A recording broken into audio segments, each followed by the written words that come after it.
We're talking about Deadly Manor, a slasher movie from 1990, uh, directed by a guy named mouthful. I had to write it down. Jose Ramon Herraz. Gets a 4.7 on IMDb. It's one of those movies should I watch this one? And I watched it years ago, and now I know why I didn't watch it again. In my opinion, it gets a 4. Now, that's already a prelude what this review is going to be about. There's 9 cast members in there.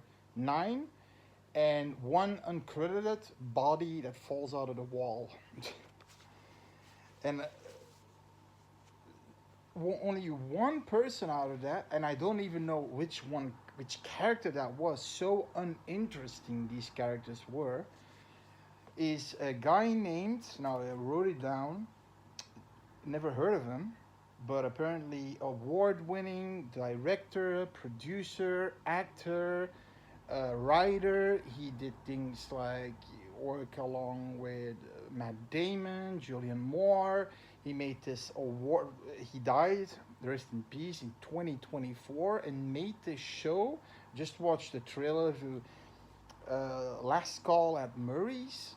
Looks really cool. It's about a bar that is gonna close its doors because it doesn't have business, but a freak accident happens, a blizzard, a snow blizzard, and everybody from town goes in the bar for shelter, and they're officially snowed in, and you got all types of characters in one place, like a priest, the Marines, this uncertain influencer girl, the executives, the Black African sisters. I mean, you got everyone, right? Every kind of person, the biker, the racist, the so it's a comedy, romance, drama thing. 12 awards. You see when it starts. If you want to check it out, it's maybe I'm gonna check it out. Last Call at Murray's from 2016. Now it's not about that. The guy's name is uh, Jerry. Sorry, Kurnian, Jerry Kurnian. Never heard of him. He plays Peter in this movie, and I don't know who the fuck that is. So you've got about the movie starts with a bunch of dead bodies. You immediately see boobs, a naked dead chick with blood on her body, and a bunch of other naked dudes, and a fancy car driving away. And some of the bodies being dragged. And then we go to the youngsters or hapless victims, right? You've got 6 of them. 4 are riding in a station wagon, and 2 on a motorcycle. They also pick up this weird, suspicious, overly suspicious, limping hitchhiker that just appeared because they're riding in middle of fucking nowhere, and he's coming out of the forest. And apparently, and okay, the acting is so bad. Now, of course, I know I'm not looking at a slasher movie. I'm not gonna say Friday the 13th movies. A lot of them were acted bad. Halloween movies, a lot of them are bad, bad acting.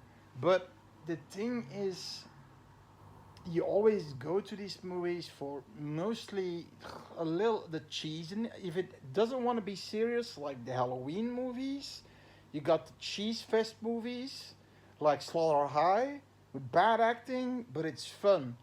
It's fun and hilarious because they're doing the stupidest things ever.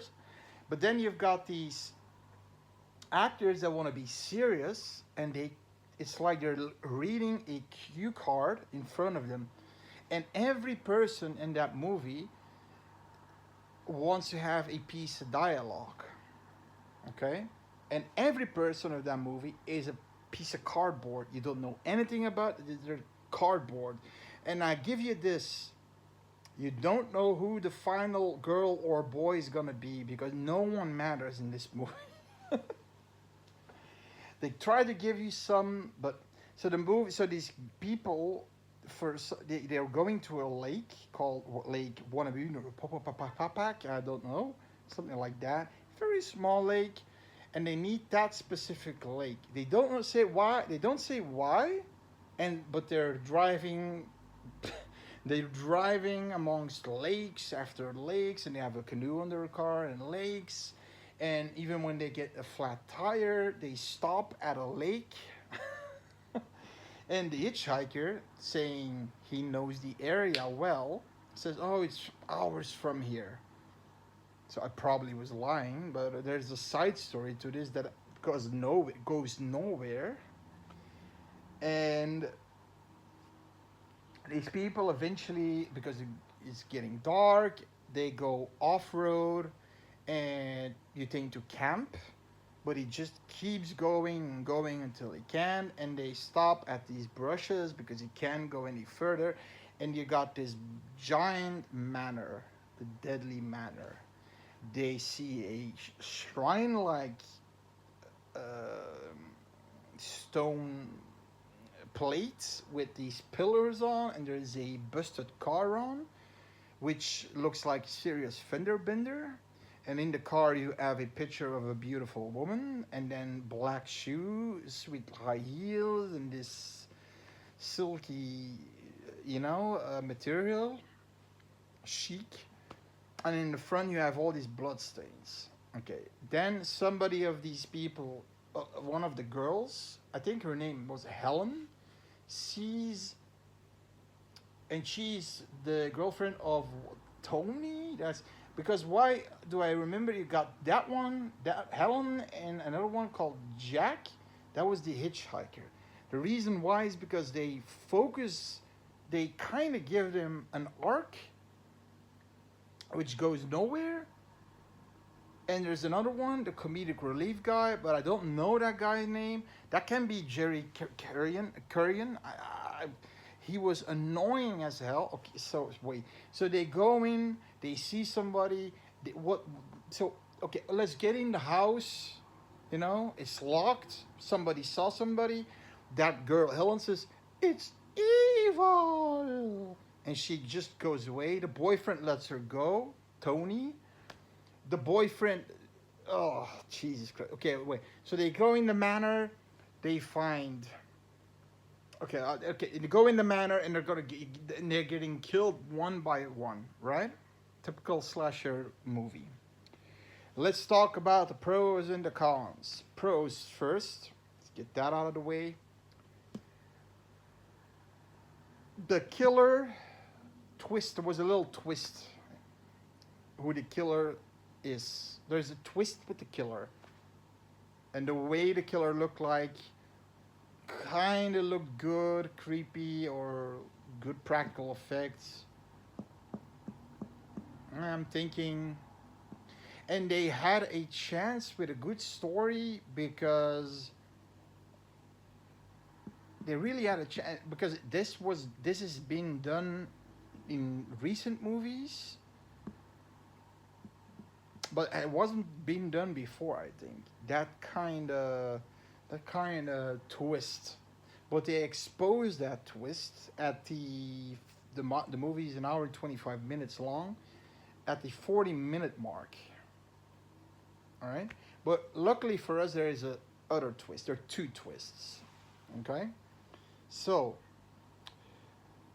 that's the pro, and that's the only thing I can say. There's one kind of a slow motion kill that looked well done, and because it's in that slow motion style, is throat slit. That was, like I said, kind of well done. And another guy sorry, that's already spoiled. I'm not gonna spoil this movie, by the way. If you want to see this, I'll tell you why. I did spoilers, but I'm not doing that anymore. You got a guy coming down the stairs and also a throat slit, a lot of throat slits, stabs and throat slits. That's the only thing you're gonna see. Yeah, that's the only thing you're gonna see. And a shooting, yeah. Who is coming from the stairs, and the way it's happening with a bloody arm, and then it's kind of cool. That was kind of cool. The filming, the way they filmed that. That's it. The acting is horrible, horrendous, horrendous. They want to give every one of these 7 people, then, including with the hitchhiker, a line. Everybody's gonna have a line. So like, oh, what's that? Like the shrine. Yeah, what's that? What's that? Hey, it's. And the thing is, they're giving everybody a line, but everybody essentially is saying the same thing. It's almost like they all wanted to have an equal shot at dialogue. Yeah, it was weird. Usually in a slasher movie, you got your final girl, which you usually pick on fast. Oh, that's gonna be the final girl. Nowadays, they're doing final boys or final couples, or twists that the final girl never is gonna be the final girl at some point, and or the killer wins. You know, they're trying to play with it nowadays, but you pick on a person. Oh, that's gonna be your main person, and you think, oh, the Helen girl is gonna be it because she says it's evil, and then she just hikes away, and actually she has the right mind, but none of these characters is actually asking themselves. There's a weird car with a weird shrine with blood in the stains, and they're going into a house that the girlfriend just saw that there's somebody's in. You can see the window opening like this and close, and then they still go in. The hitchhiker, who's suspicious as fuck, punches the door in with his other good foot, because he's limping, and then, okay, they're trespassing, basically. First they're trespassing, then they're breaking an entry, and then the next thing they're doing, there's this guy, the driver of the car, who constantly is, oh, let's get in, oh, let's go on. They find coffins in the basement. Oh, well, it's not. They find a closet. They find all these pictures on the walls. The walls are cladded with pictures of this beautiful woman that was also in the shrine, all over the place. Oh, that's nothing. Then they hear something upstairs. Oh, that's just a house. Then they find a door where there a collection of human scallops and human body parts. Take it easy. Jars, Take it easy. There's a smashed car outside, coffins in the basement, and scalps in the closet. You're telling me to take it easy? Yeah, What's next, Uncle Fester on the patio? He might be a collector. Oh, I think I collects that stuff. It's not real. He's a collector of shitty things. All that shit, and they still want to stay there. There's even a guy that goes upstairs, finds a book with all the kills of this killer that's obviously in that manor. And those are probably the people you see in the beginning of the movie, because you see a bunch of bikers standing there, and then you see a bunch of dead bodies on these pictures. Then you see all these dead bodies naked. Man, girl, man, girl, man, woman, man, woman. But I gotta say, a lot of boobs and vajayjays shaved, because it's the 90s, right? And then big bushes on the guys. Although I always thought that 90s was shaven bushes. I mean, and the guy shrugs it off, just, and he takes it. He sees this beautiful, crystal jar with wine in, and he pours himself a glass, and then goes to sleep. And it's the same fucking asshole whose girlfriend is still out there, and he's not even thinking about it. and he has a fucking wet dream about a woman he sees, because there are a few naked pictures of the woman.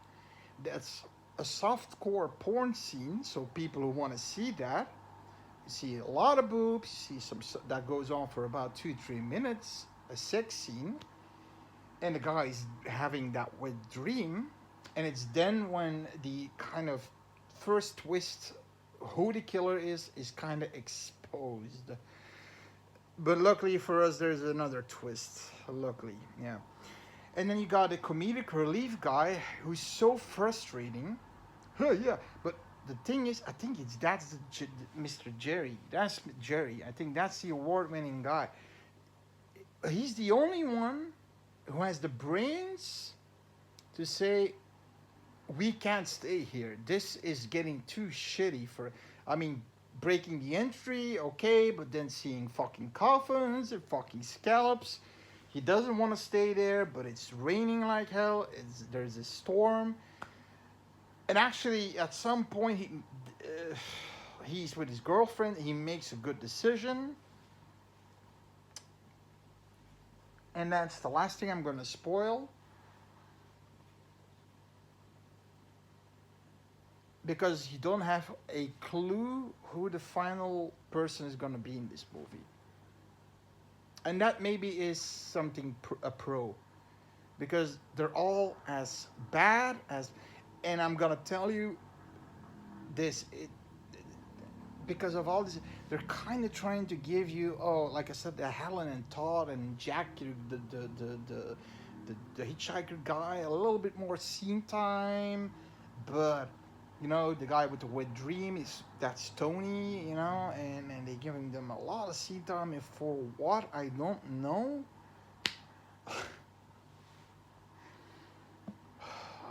The movie's soundtrack is boring. The movie's boring.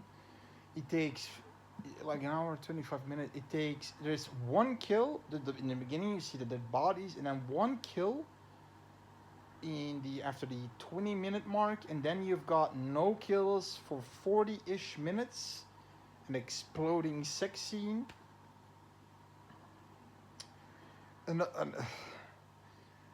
another almost sex scene. But so the acting was really, I mean, it's like you're trying to be as formal speaking. This house is so incredibly beautiful. I mean, it's acting like this, like it's not a little bit of improv in there. There's no improv. We did not do this to you. Why? We did not do this to you. We are innocent. I mean, oh, jeez.